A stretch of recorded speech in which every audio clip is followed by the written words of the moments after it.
Hello, and thank you for joining me. I apologize for the gravelly voice. I'm really, really tired because I have some good news.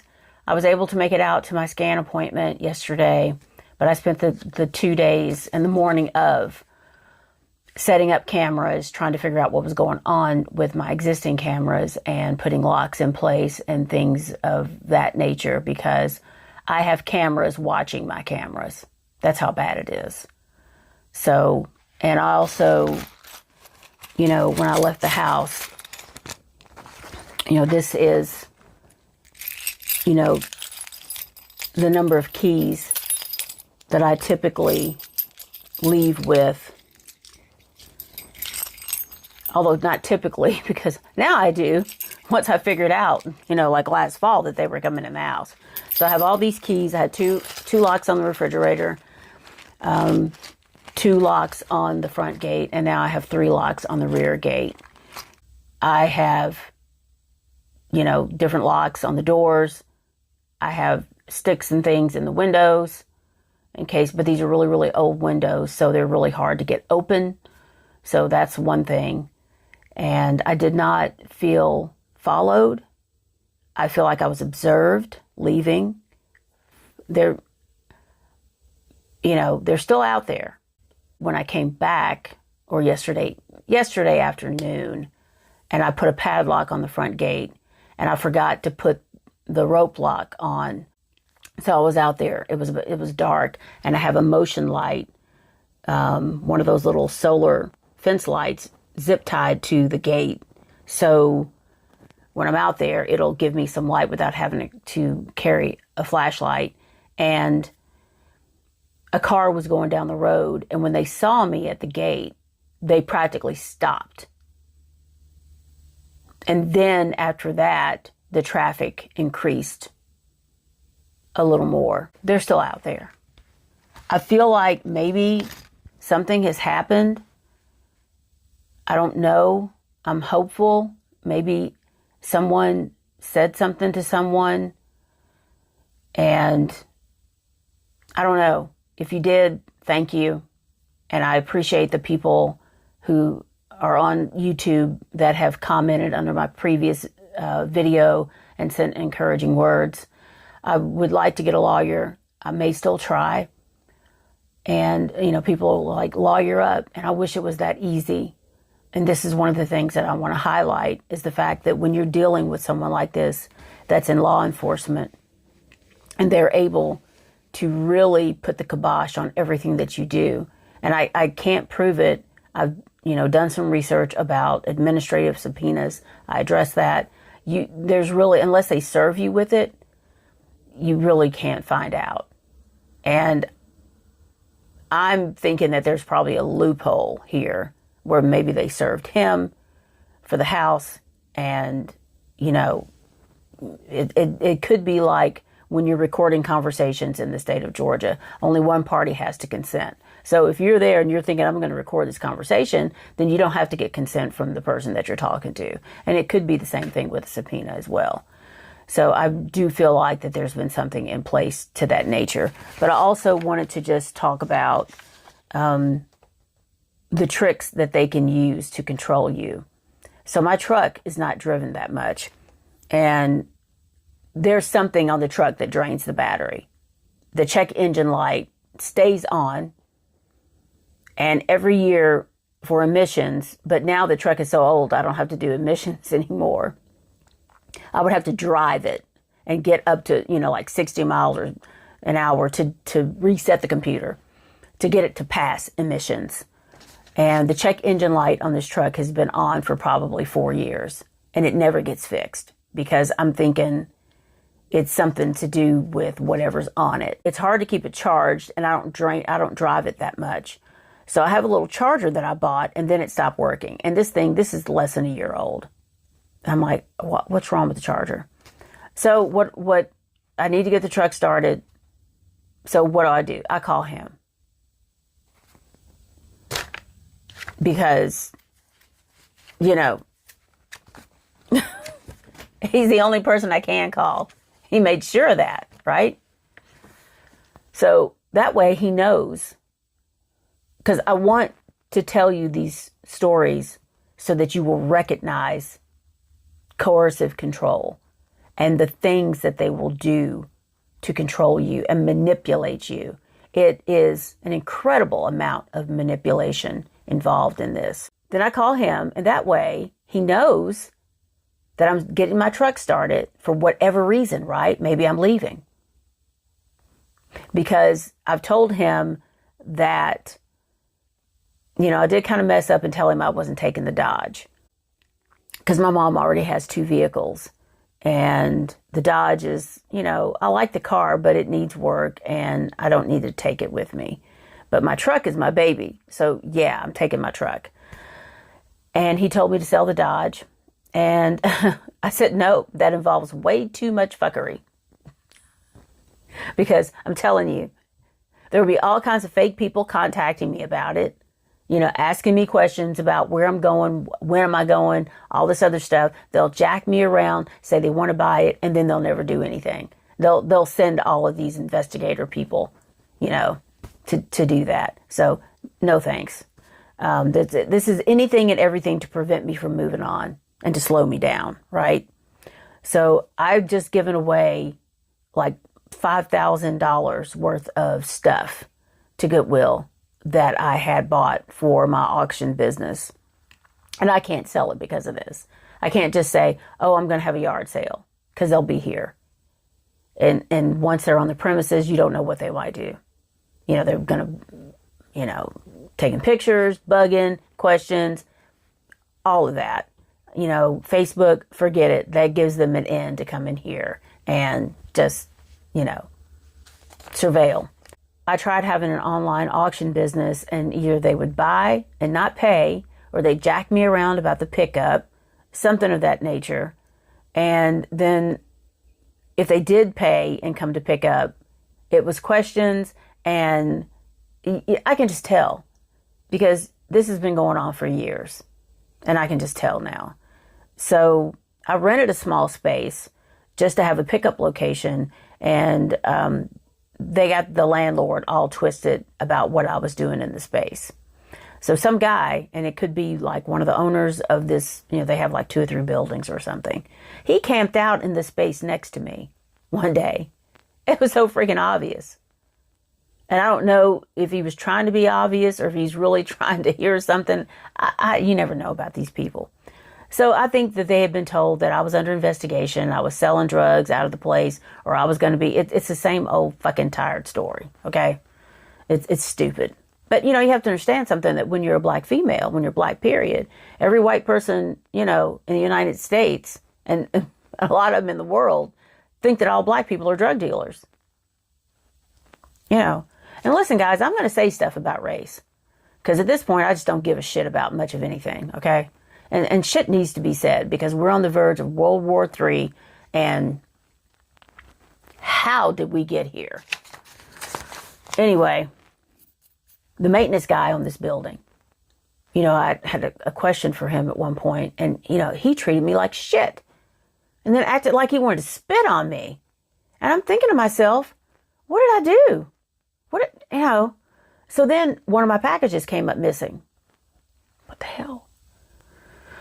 And then, when I asked about the front, went to the desk about it, it was like, oh, and then miraculously, she calls me and it shows up a couple of days later. And it had been retaped. This is a post office box, right? This is not UPS. This is the post office. So when I asked the mail carrier about it and explained to him that it was in this suite over here at the next building, he was like, no way. That... I don't remember if I delivered the package or not, but he's like, no way. And I said, I wonder if they did it. And he said, that's when he told me that the lady at the front desk had keys to every mailbox in this little facility complex kind of thing.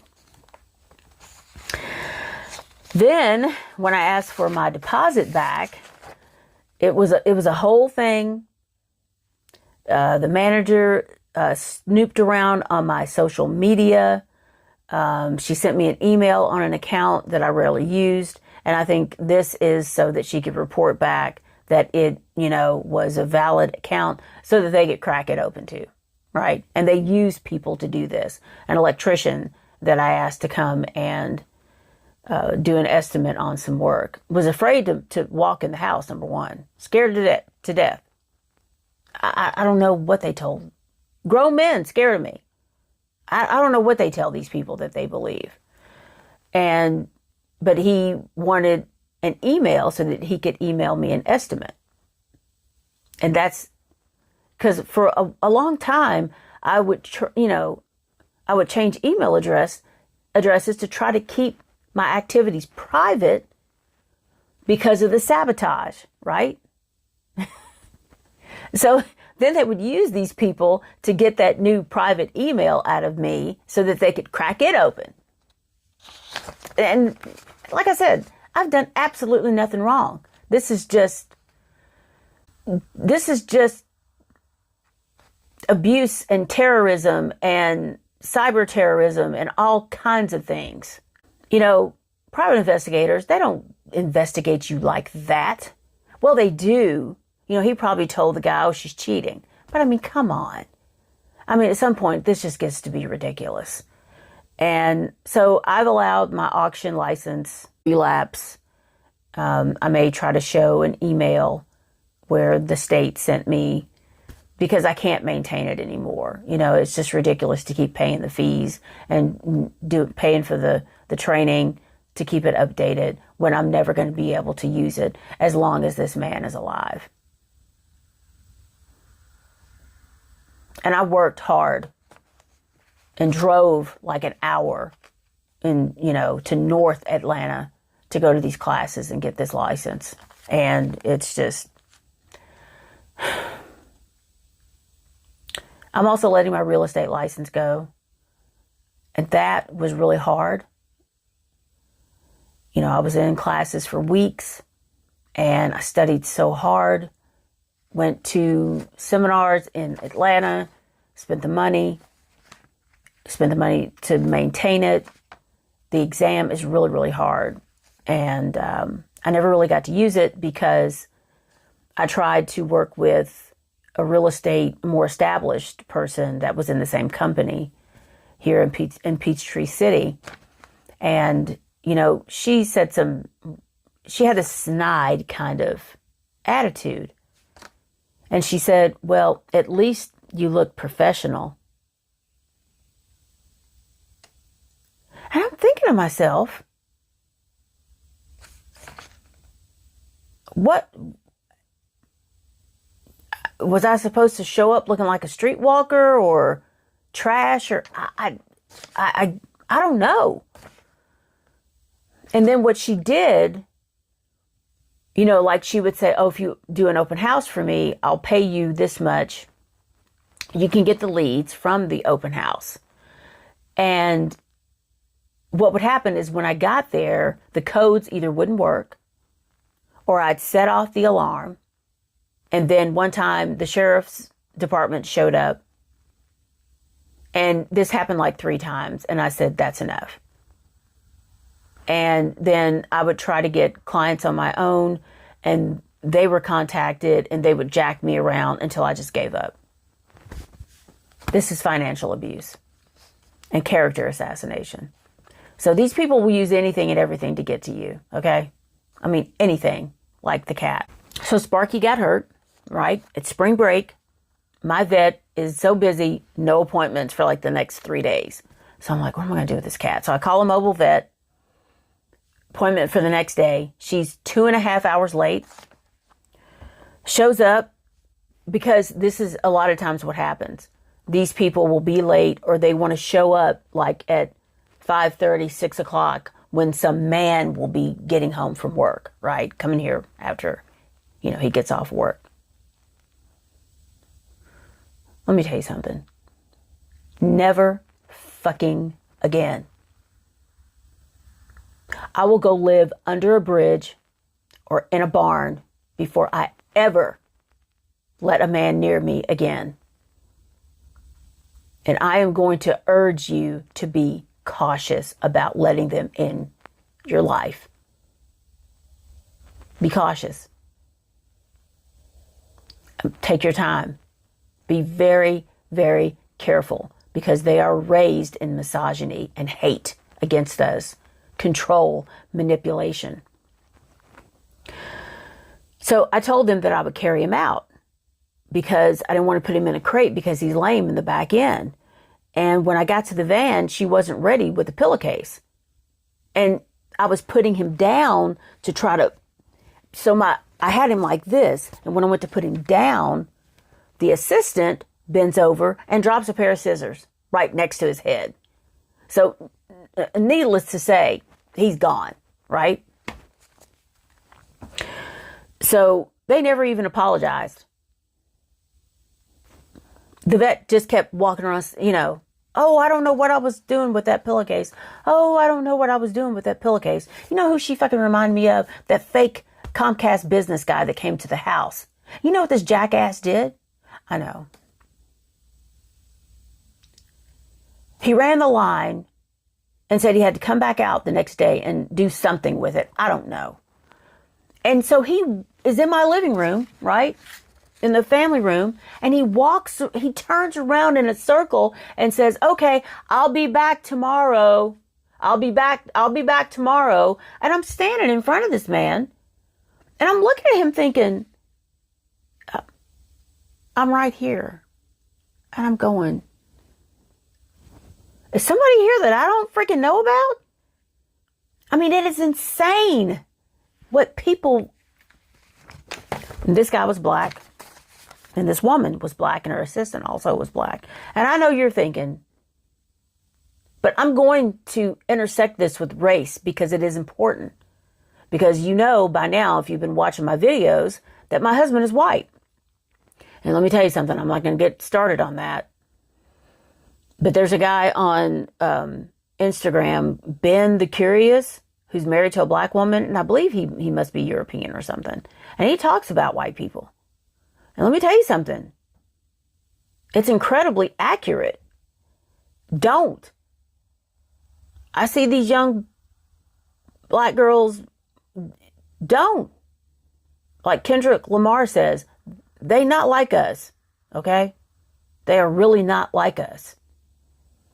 And I know that people, there's white people watching. Listen, I'm not the only one on YouTube. It is what it freaking is, okay? It just is. So she drops the scissors. He's off. And it was like, oh. So he comes around the front of the house. And I turned around and I was like, oh. And I said, Bubba. And he was like, oh, Mao? You can see his mouth go, Mao? And the vet's like, and I think I said this before in the last video. And she's like, oh, he knows his name. You think? So I finally get him to the corner of the house to where he could just come around into the garage. And he turns around and runs. And of course, my back is turned, right? They're behind me. And then when I turned around, it was like, oops. Oh, we made eye contact and okay.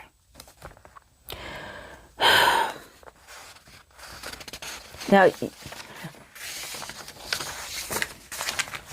you have to understand that by now, I'm looking at these two and thinking to myself, obviously there's something afoot here. And by the way they're looking at me, like the first time when he ran off, it was like, wait for it. She's going to go ballistic, right? Because I'm sure that they play these people recordings, where I was screaming in my car after I realized what was happening.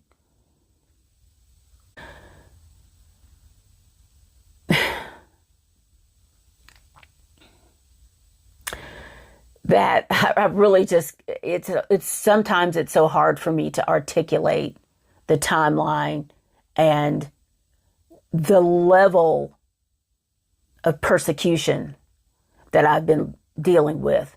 It is gang stalking. It is organized stalking on a level that I can't even really, I'm not even sure But so they're looking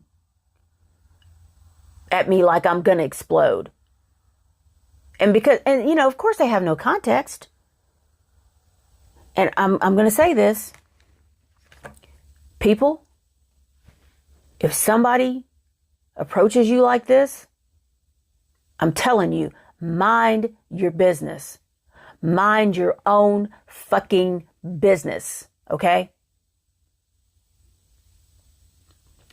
Don't get involved in stuff like this. If you think that something's wrong with this person, you listen, you can, maybe somebody just asked you to see what you see, but don't be setting people up. Don't set them up. This was a setup to get me out of the house. And like I mentioned before, she never asked to see the medical records for this cat because she had no intentions of examining him, because the whole thing was to flush me out of the house because of some crazy lie that these people told her, that he told her. I cannot wrap my brain around a licensed vet doing this to someone's pet. But at the same time, like I mentioned before, I don't think they believed that he was mine. And does it really even matter if the animal needs medical care? Listen, if that's if somebody's claiming that that's their cat, go do something else, right? Go figure out a legal way to do this. You shouldn't be getting involved in that. I cannot tell you that. To me, let me tell you something. She's no better than he is. There's something wrong with her. Full stop.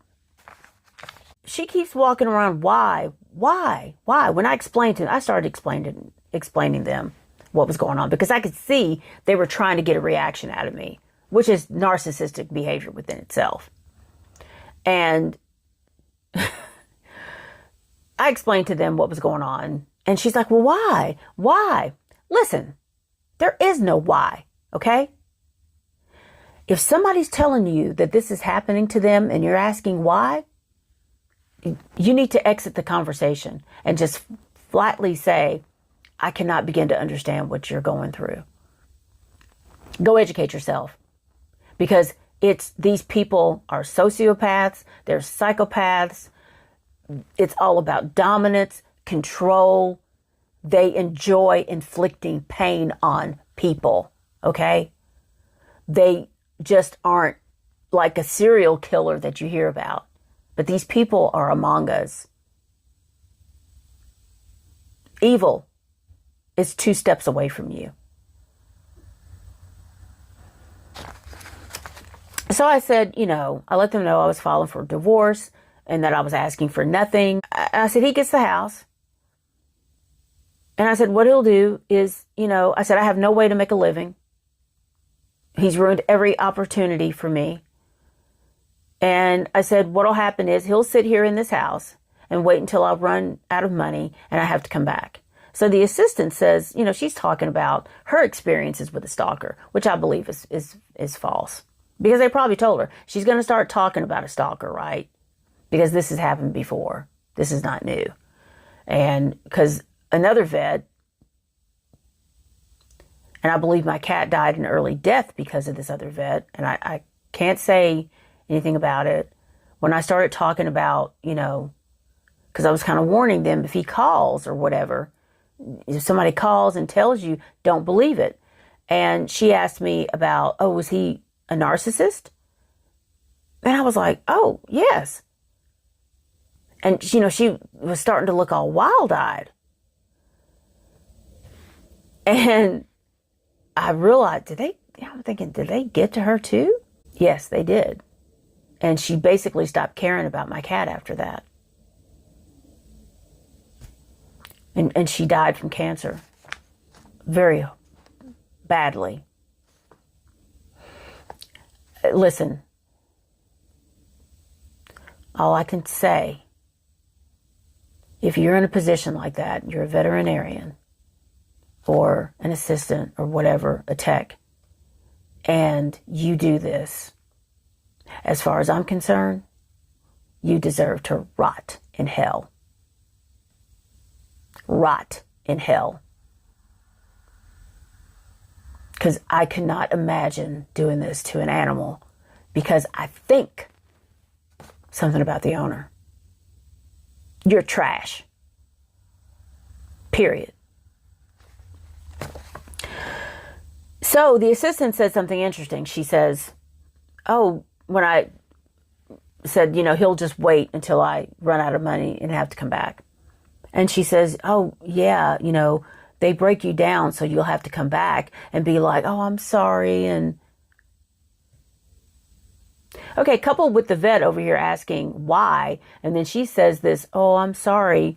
I'm thinking, what do you two think that I've done? What do you think you know about me?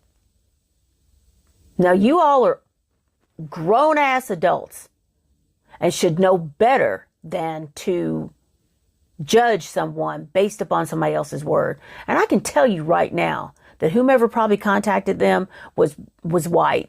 Because one of them, because the assistant finally asked me, she says, oh, is he, what? Are you afraid to say they're looking at me and probably thinking, oh, she thinks she's white. No, I don't. I won't go into, that part of it. And she says, well, they believe everything. They'll believe anything. I'm like, I don't know what that means. Anyway, what do I have to be sorry for? What would I come back and apologize for? What do these women think they know about me? Now, I know you're thinking that I'm reading too much into this, but you have to listen to people. Listen to what they say to you. Read between the lines. Learn discernment. Because they are going to tell you who they are and what they are about. I paid $85 up front. This is supposed to be applied to the appointment. I went ahead and paid her the $100 trip fee. And with the meds she gave me, it all tallied up to about $205, plus a credit card convenience fee. I had mentioned I wanted to update his shots, and she said she could swing back by someday and not charge me a trip fee. Of course you won't, because he's probably already paying you to conveniently lose my cat. So I paid her. That's what I like to do. Some people are like, oh, you should be. Nope. You got your money. This all goes down so that I have to leave the house, right? Because obviously I don't trust her. And, there's not that many mobile vets around this area. I never want to see her face again, right? So Spark is, like I said before, he's better now. He's still limping. Quite frankly, I think somebody kicked him. Because you can't, there's no hairline fracture like on the x-rays. And that x-rays don't really do a lot for soft tissue. And, the interesting thing that the vet also said, she gave me some medications and she says, well, soft tissue, it might take like 8 to 10 days for it to get better. And I'm thinking to myself, she came up with this soft tissue thing pretty quickly. Did she already know?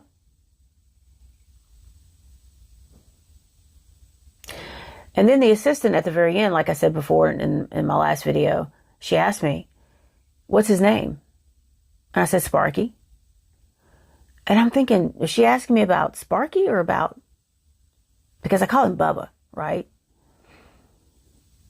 Is she trying to trip me up? I could just tell. Now, one more thing on the Sparky situation. The neighbor behind me, he has stood there at the fence and looked over there like he's waiting for someone. And I believe at night, because, I have the cat fence, right? And they have a cat door. They have free will, go in and out. I believe at some point, because someone has driven through my front yard to my other neighbor's property to the back. And I think that they have done something with the cat, pulled him through the fence, and he's gotten to know these people, and I believe that they probably lured him out and probably did something to him. I really believe that, because